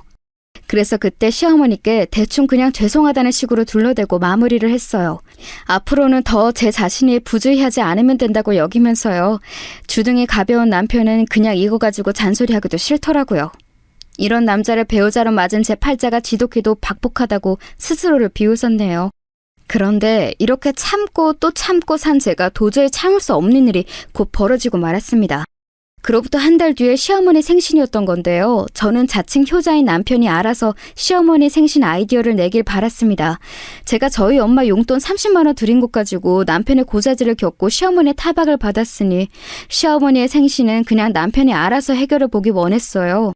하지만 시어머니께서 예상치 못하게 먼저 생신 선물을 지정하셨습니다. 그걸 저한테 말씀을 하시더라고요. 예, 나는 너희들한테 거나한 거 요구할 생각이랑 없어. 거창한 선물 그런 거 받아봤자 뭐 하겠니? 서로 부담만 되고. 그런 거 가만 보면 실용성이 하나도 없지. 올해는 그냥 현금만 받고 치우련다. 다른 건 아무것도 하지 마. 그게 너희들한테도 좋잖아. 저희는 뭐 어머니께서 원하시는 대로 최대한 맞춰드리는 거죠. 어머님 혹시 저번 일로 저한테 삐지셨다거나 그러셔서 거창한 거 안 받겠다고 하시는 건 아니죠? 그러면 저 너무 마음 불편해서요. 내가 그깟 일로 왜 삐지니? 너도 참 별 이상한 걱정을 다 하는구나. 정말 솔직히 그 순간 시어머니께 감사한 마음이 들었어요. 정말 돈만 들이고 치우는 그런 생신이 될지는 미지수였지만 어쨌든 말씀이나마 그렇게 해주셔서 듣는 입장으로는 썩 나쁘지 않더라고요. 자꾸 그 끔찍히 아끼시는 아들을 두고 며느리인 저에게 이런저런 연락을 다 하시는 시어머니의 면모만 봐도 생신 때 더 고생해야 하는 쪽이 남편이 아니라 저인 것은 너무나도 자명했으니까요. 그간 남편은 시어머니 생신 때마다 건강하세요, 사랑합니다 이런 축하 인사만 멋쩍은 표정으로 드리면 그게 효도를 다하는 거였고 미역국부터 잡채까지 음식 차리고 뒷정리하고 드린 선물에 대한 각종 잔소리 같은 의견을 들어드리는 것도 제 몫이었지요. 이번에야말로 남편에게 많은 걸 전가할 심산이었지만 어찌됐든 시어머니께서 그렇게 말씀해 주시니 반가웠네요. 순간적으로 30만 원을 떠올렸다가 그래도 생신인데 아니지 싶어서 50만 원까지 액수를 생각했습니다. 남편에게도 말했더니 괜찮아 하더라고요. 순전히 제 짐작이었지만 제가 엄마께 용돈으로 드린 30만 원보다 큰 액수라서 흔쾌히 괜찮은 느낌이었네요. 그런데 시어머니께서 제 예상을 뛰어넘는 액수를 말씀을 하시더라고요. 네? 어머님 지금 100만 원이라고 하셨어요? 너 왜 그렇게 놀라니? 네가 놀란 것은 내가 더 놀랐다. 제가 솔직하게 그냥 말씀을 드리자면 50만 원 정도를 생각했었어요. 그런데 2배 액수가 나오니까 제가 깜짝 놀란 거죠. 수중에 100만 원도 없다 이런 얘기는 아니고 이게 현금이다 보니까 아무래도 부담이 좀 될 수밖에 없네요.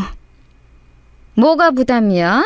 너는 네 시어머니 생신인데 부담 같은 걸 우느라 마음이 드니? 100만 원 가지고 이러는 며느리 세상 처치에 너밖에 없을 거다. 어머님 왜 또 말씀을 그렇게 하세요? 저희 엄마 30만 원 드렸다고 저한테 되게 뭐라고 하셨으면서 솔직히 100만 원은 3배 이상인데 너무 큰 금액 아닌가요? 그거랑 이거랑 어떻게 같니? 어? 하여간 이 똘추 맹추! 시어머니께서 발끈하셨는데 거기에서 저는 몇 배로 열이 받았습니다. 갑자기 죽었다 깨어나도 그 100만 원 못 드리겠더라고요. 남편에게 당장 그랬죠. 시어머니께서 원하시는 그 금액 못 맞춰드린다고요. 저희 형편이 현금 100만 원 뚝딱 쓸 만큼 넉넉하지 않았으므로 남편도 동의는 되었을 거예요. 고개를 끄덕끄덕 하더군요. 그런데 금세 입술이 대빨 나와 있었어요. 못 드리겠다는 건 알겠는데 당신 왜 말을 그렇게 해? 우리 엄마가 요구 못할 걸 요구한 거야? 그냥 원하시는 걸 말씀하실 수도 있는 거잖아. 당신 반응이 너무 서운하고 섭섭하다. 서운할 것도 많고 섭섭할 것도 참 많다. 남자가 왜 그렇게 그릇이 작아? 매사에 아랑이 간장 종지만한 것 같아. 뭐라고? 당신 지금 내가 몸 성치 않은 사람이라고 우습게 보고서 이러는 거지? 갑자기 얘기가 왜 그렇게 튀어? 그 피해 의식 좀 제발 버려. 그리고 몸이 딱히 성치 않은 것도 아니잖아. 세상에 얼마나 몸 불편한 사람들이 많은데 당신 정도는 아무것도 아니야. 제발 거기에 사로잡혀서 살지 좀 마. 애가 크면서 뭘 보고 배우겠어? 그러자 남편이 반박은 못하고 입술만 한참 실룩거리면서 씩씩거리더군요. 제대로 삐진 모양이세였는데 그걸 보니까 저는 저절로 한숨이 나왔습니다. 당초에 이 결혼 생활 뭐 어떻게 돌아가고 있는 건지 싶은 원초적인 의문이 들었어요. 그 와중에 시어머니께서 노발대발 하셨다는 게 웃긴 대목이에요. 제가 간신히 속을 누그러뜨리려 애를 쓰고 있었건만 그걸 다 수포로 돌려놓으셨죠. 야! 이 망할려나! 네가 뭔데 내 아들 기를 죽여놔, 어? 우리 범준이가 목소리가 기어들어가서는 나한테 너랑 살기 힘들다고 우는 소리 하더라. 얼마나 기가 죽었는지 말도 제대로 못하더만. 우리 범준이 몸 좀 아픈 거 가지고 너 그걸로 사람 우습게 보고 얕잡아봤다면서? 이 못돼 처먹은 것 좀 보게. 너 진짜 내 손에 죽고 싶어? 내가 네 애미한테 30만 원 턱 내놓고 시어머니 생신에는 100만 원 주기 싫어서 용을 쓸 때부터 이것이 요즘 싸가지가 제대로 죽었다는 걸 알아왔음이야. 너 어디 한번 내 손에 죽어봐라. 계속 듣다가는 귀가 썩을 것 같아서 멋대로 통화 종료했습니다. 그리고 저는 그 어느 때보다도 차가워진 제 이성을 느꼈어요. 갑자기 지금까지와는 다른 느낌으로 살이 분별이 되면서 걸핏하면 발작해대는 다혈질 막말 대장 시어머니나 열등감으로 똘똘 뭉쳐있는 고자질쟁이 마마보이 남편이나 다 상관이 없어졌어요. 이들과 더 이상 엮이고 싶지 않다는 생각 하나로 귀결이 된 후였거든요. 저는 시어머니께서 부르짖는 돈이라는 거 입금해 드리기로 했어요.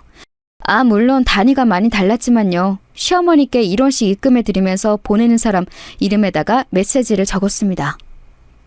곱게 안 늙었으면 곱게 뒤지기라도 하세요. 이렇게 말이지요. 그걸 받아보신 입장에서는 입에 거품 무실 수밖에 없었을 겁니다. 번호를 차단했더니 시어머니께서는 득달같이 저희 집으로 달려오셨어요. 늦은 저녁 시간이었는데 어리둥절한 남편 옆에서 저는 태연하게 시어머니를 맞이했습니다. 100만 원 달라고 그랬더니 나에게 10원을 줘? 그것도 1원씩 나눠서 개소리까지 얹고? 이런 개 싸가지 없는 년을 다 보았나? 너 이리 와. 가만히 안 둘 거야? 아이고, 그러다가 뇌혈관 터지겠어요. 조심 좀 하세요. 자기가 세상에서 가장 비참하고 몸이 불편한 사람이라고 믿고 있는 그런 아들한테 감명까지 받고 싶으신 거 아니잖아요? 시한폭탄이 따로 없는 딸 도움도 못 받으시면서 이제 본인 건강은 본인이 챙기셔야죠. 저는 빼주세요. 당신 며느리 안 할 거고 당연히 당신 아들 부인도 이제 안 할 겁니다. 저는 제 아이의 엄마만 할 거예요. 뭐라고? 아니 이게 지금 뭐라고 하는 거야? 네가 설마 우리 범준이하고 이혼이라도 하겠다는 거야? 시어머니께서는 분노하시던 것도 접어주고 당황하셨고 남편은 너무 놀랐는지 사례가 들려서 콜록거리느라 얼굴이 금세 시뻘겋게 되었어요. 저는 제 인생 최대의 오점인 두 사람을 바라보며 능청스럽게 어깨를 으쓱 해주었습니다. 전에 없이 당당하고 뻔뻔한 저의 모습에 많이 당황하신 건지 시어머니께서는 돌연 다리가 풀려서 주저앉으셨어요. 남편은 당장에 말도 안 된다며 현실에 부정했죠. 이혼이 애들 장난이야? 당신 지금 왜 이래? 화가 나서 천지분간이 안 되는 모양인데 제발 애를 생각해. 이혼이 어디 하고 싶다고 해서 되는 줄 알아? 왜 안 되는데? 이혼할 수 있는 이유 차고 넘치는데? 당신의 엄마를 봐. 지금까지 나에게 일삼은 언행만 하더라도 나 충분히 이혼 소송 걸 만하다고 생각해. 그리고 당신, 내가 꼭 하고 싶은 얘기가 있는데 당신은 몸이 아픈 게 아니라 정신이 아픈 사람이야. 계속 같이 살다가는 나도 그렇게 될 것 같아서 겁이 나고 애도 자기 아빠 보면서 안 좋은 거 닮아갈까 봐 무서워. 도저히 같이 못 살겠어. 좋은 말로 할 때 최대한 평화롭게 이혼해줬으면 해. 저는 차분하게 할 말을 했고 시어머니께서는 비틀거리며 일어나 제 멱살을 잡으셨습니다. 감히 제가 먼저 이혼을 운운했다는 것이 무척 모욕적이라는 얼굴을 하고 계셨어요. 남편은 넋이 나가서는 자기 엄마를 말려서 제 편을 들지도 못하였고 제가 힘으로 자기 엄마를 뿌리치는 걸 막지도 못하였어요. 이도 저도 아니었던 거죠. 이런 남자였습니다. 광란의 시간이 지나간 이후 남편은 이혼을 못 해주겠다고 나왔지만 저는 시어머니의 어떤 구석 한 가지를 알고 있었기에 그걸 이용했어요. 제가 시어머니께 이렇게 말씀을 드렸죠. 남편, 저랑 이혼하고 나면 분명 새 출발할 수 있을 거라고요. 주변 여자들한테 인기가 항상 많았다는 헛소리도 얹어줬습니다. 그래서 제가 결혼 생활이 더욱 힘들었다는 말도 안 되는 거짓을 얹었건만 시어머니께서는 넘어가셨어요. 이혼하고 나면 다시 며느리 구하기가 힘들어질까봐 그게 걱정된 거였는데 내가 우리 태진이를 과소평가했구나. 그래, 더 좋은 여자가 생길 테지. 지금 뭐가 아쉬워서 이혼을 안 해주겠어? 애 딸린 이혼남이면 새 출발하기 힘들 테니까 아예 애 데리고 꺼져버리면 최고인 거지. 엄마, 근데 그렇게 되면 내가 매달 양육비를 이 사람한테 보내줘야 하는데 사람 일 어떻게 될지 모른다고 그 액수가 부담스러워지면 어떻게 해요. 황당하고 무례한 모자는 제가 있는 앞에서 저딴 대화를 잘도 나누더라고요. 남아있던 일말의 정마저 떨어지게 해줘서 되려 고마웠습니다. 사실 그때까지만 해도 시어머니만 없었으면 남편하고 계속 잘 살았을 텐데 라는 의미 없는 가정을 속으로 계속하고 있었는데 그것마저도 이제 사라졌어요. 모전자전이라고 자기 엄마 닮아서 똑같이 별로라는 것을 새삼 깨달았네요. 제 아이의 아빠로 살게 하고 싶지도 않았습니다. 당연히 양육비는 보내줘야지. 그런데 그거 못 줄 것 같으면 지금 각서 쓰고 갈라서자. 앞으로 죽을 때까지 애를 안 보고 살겠다고, 안 찾겠다고 그거 각서 써. 돈인지 자식인지 하나만 선택하라는 거야. 그래? 정말이야? 내가 각서 쓰면 진짜로 양육비 안 보내도 되는 거 맞아? 진짜지? 무릎이 없기다? 세상에, 이런 찌질한 놈도 결혼을 해서 아이가 있었습니다. 이러한 사실을 다시 곱씹어봐도 놀라울 따름이네요. 저는 다른 거 다 차치하고서라도 제 인생에서 시어머니와 남편이란 이 두 존재를 더는 참아주고 싶지 않아서 이혼을 감행했고 더 바랄 것도 없었습니다. 이혼 과정에서 시어머니께서는 저를 향해 글러먹은 것이라며 욕을 하셨고 제 인생이 망할 것이라고 보셨는데 그러거나 말거나 저는 이혼하게 되었다는 것만으로도 좋았던 것 같아요. 역시나 이혼이 성립되고 나니까 알터니가 빠진 것처럼 후련하더군요. 전혀 아쉽지 않았다는 게 스스로도 신기했어요. 다만 엄마께 죄송한 마음이 컸죠. 엄마, 못난 딸이라서 미안해. 앞으로 어떻게든 내가 아이하고 잘 살아볼게. 아니야, 우리 딸 잘했어. 뭘 어떻게 하든 나는 우리 딸 편이고 응원하는 거 잊지 마. 엄마가 없었으면 나는 이혼까지 갈 용기를 못 냈을지도 몰라. 근데 내 뒤에는 결국 엄마가 있다는 걸 아니까 결단을 내렸던 거지. 엄마, 나 사실은 아이를 아빠 없는 아이로 만들고 싶지 않아서 참고 살았던 것 같아. 그게 내 본심이었던 듯 싶네. 아이도 중요하지만 네가 더 중요한 거야. 네가 행복해야 아이도 행복하게 살지. 서영아, 앞으로는 지금까지보다 더 행복해질 테니 그렇게 믿고 살아보자. 내가 함께 도와줄게. 엄마란 존재는 무엇일까 싶었습니다. 나이가 들수록 그저 떠올리기만 해도 바라보기만 해도 눈물이 날 것 같은 존재이더라고요. 제가 제 아이에게 그런 엄마가 될 수 있을까 싶은 생각이 들면서 저희 엄마가 더욱 존경스럽게 느껴졌죠. 엄마가 아이를 봐주셔서 제가 일을 마음 놓고 다닐 수 있었어요. 정말 열심히 일상을 살아나갔습니다. 그리고 얼마 지나지 않아서 정말 놀라운 일이 벌어졌어요. 어떤 일인지 예상 가시나요? 제 친오빠요. 어릴 적에 떨어진 이후로 소식조차 모르고 살았던 그 존재 말이에요. 갑자기 엄마에게 연락을 해오더니 엄마와 저를 보려고 찾아왔습니다. 너무 오랜 시간 찾아뵙진 못했어요. 죄송해요. 엄마, 제가 공부를 좀 오래 해서 직장도 늦게 잡았고 결혼도 늦게 했는데 지난달에 아이가 태어났어요. 근데 태어난 제 자식을 보니까 엄마 생각이 나더라고요. 마지막으로 봤을 때 꼬맹이였던 제 동생도 떠올랐고요. 엄마의 연락을 받기 싫다고 사춘기 시절에 괜히 철이 없어서 객기로 고모께 말씀을 드렸던 것인데 사실은 그 이후로 후회를 했지만 자존심 때문에 처리하지 못했습니다. 서훈아, 우리 아들 울지 마라. 네 잘못 아니야. 너 잘못한 거 하나도 없어. 지금까지 건강하게 잘 살아줘서 고맙다. 말쑥하게 차려입은 오빠는 시종일관 무심한 표정을 짓고 있었지만 뜨거운 눈물을 흘리더군요. 참 묘한 광경이었던 것 같아요. 아주 오랜만에 본 것이라 어색했는데 현연이란 이상하더라고요. 단 몇 시간 만에 저는 오빠와 저와 친남매라는 게 금세 와닿았어요. 기억 속에 남아있는 아버지의 모습에 겹쳐 보이는 것이라든지 저와 눈매가 아예 똑같이 생겼다든지 하는 것들을 보면서 남들과는 다르구나라는 걸 느꼈습니다. 어색함이 금방 풀린 건 아니었어요. 그리고 오빠는 다시 출국을 금세 앞두고 있었으니까요. 캐나다와 프랑스, 미국을 오가며 지냈더라고요. 고생도 많았지만 지금 현재는 자리를 잡아서 꽤 안정적인 수입을 올리고 있는 중이었어요. 새언니는 미국 시민권자이지만 영어보다는 한국어가 편한 재미고표였어요.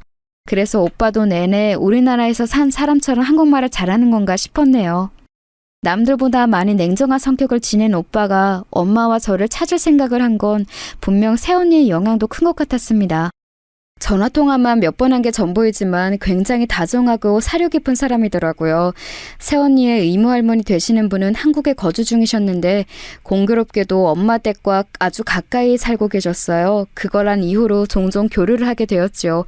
형편이 무척 좋으신 분이었는데 어린아이 웃음소리가 듣기 너무 좋다면서 엄마가 제가 일하는 동안 아이를 데리고 그 댁에 놀러 가면 엄청 반겨주셨어요. 그리고 이것저것 많이 챙겨주셨지요. 여기서 또 인연이 생겨났어요. 새언니의 이모 할머니, 그분과 평생을 친하게 지내오셨다는 절친이 계셨는데요. 이 절친분께서 저희 예비 시어머니가 되셨습니다. 이분의 막내 아들과 제가 교제를 하게 되었거든요. 어쩌다 이렇게 흘러왔는지 모든 게 신기하고 얼떨결한 따름이에요. 저는 처음에 거절을 했었지만 자꾸만 저에게 돌진하는 그의 마음을 계속 모른 척 할 수가 없어서 받아주었고 연애는 생각보다 진지하게 이어졌어요. 어느새 정신을 차리고 나니까 결혼 이야기까지 오가고 있더군요. 유복한 집안에서 난 사랑을 듬뿍 받고 자란 막내 아들이 왜 저 같은 여자하고 이러는 것인지 암만 해도 안 믿겨서 저는 내심 자신이 없었습니다. 그래서 어느 날 아예 대놓고 예비 시어머니께 여쭈어 보았어요. 제가 애 딸린 이혼녀라는 거 정말 개의치 않으시는 거예요? 저는 좋은 형편에서 자라지도 살아오지도 않았고 기껏해야 전문대 나와서 최저임금을 주는 직장만 전전해온 게 전부인데요. 명문대 나오고 외국 유학까지 다녀온 대기업 다니는 막내 아들을 고작 저 같은 사람하고 맺어주셔도 괜찮으시겠어요? 우리 막내가 좋다고 하는데 내가 뭘 어쩌겠어. 자식의 인생은 자식의 것이지. 부모는 그저 자식이 좋아할 때 같이 웃어주고 슬퍼할 때 같이 울어주면서 그렇게 살면 되는 거야. 최후의 저지선에서 든든하게 자식의 등을 지켜주며 그렇게 살다가 가는 거지. 절대 그 안으로 들어가 개입하면 안 돼. 그리고 솔직하게 말을 해보자면 나는 우리 사용이가 엄청 마음에 드는걸? 내 며느리가 되어준다면야 나야 고맙지. 그 말씀을 듣고 제가 하마터면 눈물을 왈칵 쏟을 뻔했는데 간신히 참아냈어요. 저도 한 아이의 엄마로서 반드시 이렇게 여유로운 속내를 가진 엄마가 되겠다고 이 순간 다짐했습니다. 급할 건 전혀 없었고 결혼은 천천히 준비하면서 그렇게 지내고 있었어요. 모든 게 순조로운 일상. 어느 날의 주말 오전에 저는 예비 신랑의 차를 몰고서 마트에 장을 보러 나갔어요. 장을 일찍 봐서 맛있는 건 만들어다가 아이하고 셋이서 피크닉 놀이를 점심때 나갈 작정이었거든요. 생각만 해도 입가에 미소가 지어져서 오늘 하루도 참 행복하겠다는 예감을 하면서 문득 옆을 쳐다봤어요. 4차선 도로에서 막 신호 때문에 멈춘 직후였습니다. 그런데 웬 화분을 파는 노점상 앞에서 옥신각신하는 손님들이 보이는 게 아니겠어요? 딱 보니까 화분을 구경하다가 그걸 깨먹어서 주인과 손님들이 실전을 벌이는 상황 같았어요. 문제는 그 손님들이 제가 아는 얼굴이라는 것에 있었죠. 조수석 창문을 쭉 내리자마자 익숙한 목소리가 들려서 제가 코웃음을 쳤습니다. 뭡니까? 지금 내가 그깟 5,000원 물어주기 싫어서 이러는 걸로 보이세요? 혹시 내가 다리 좀 불편하다고 그거 보고 지금 나를 우습게 여기시는 겁니까? 전 남편의 못난 모습에 고개를 절레절레하고 있을 때 그 옆에 있던 전 시어머니와 눈이 딱 마주쳤어요. 그러자 긴가민가하는 표정으로 무척 놀라시더군요. 제가 큰 소리로 외쳤죠. 여기서 다 뵙네요. 그간 잘 지내셨어요? 세상에, 네가 뭔 일이야? 이 삐까뻔쩍한 차는 다 뭐고? 너 어디 로또에 당첨됐니? 당황해서 외치시는 동안 전 남편은 헐레벌떡 차에 가까이 다가오더니 뒷좌석에 반쯤 열린 창문으로 아이를 확인했어요. 아이가 뒤에 타고 있었거든요. 전 남편이 창문 사이로 다급하게 그러더군요. 아빠야, 아빠! 우리 귀염둥이 아빠 알아보겠어? 그러자 아이가 그 즉시 짜증스러운 표정을 지으며 고사리 손으로 잘도 버튼을 눌러서 창문을 올려버리더라고요. 전 남편이 당황해서 뒤로 자빠지기 일보 직전인 모습을 저는 웃음을 꾹 참으며 쳐다보았습니다. 어느새 옆으로 함께 다가와 있는 전 시어머니까지 모자 둘이서 여전하다 못해 전에 없이 행세까지 남루해 보이는 모습이었어요. 전 남편을 향해서 혀를 끌끌 차준 제가 전 시어머니를 향해서는 마지막으로 이렇게 외쳐주었어요. 화분 얼마 안 하는데 그냥 물어주세요. 제가 예전에 드린 돈도 있잖아요. 10원이요. 그거 보태 쓰시면 되겠네요. 그럼 저는 가볼게요. 일정이 바빠서요. 마마보이 아들하고 즐거운 주말 보내세요. 차가 앞으로 나아갈수록 사이드 미러를 통해 보이는 두 사람의 모습이 작아지더군요.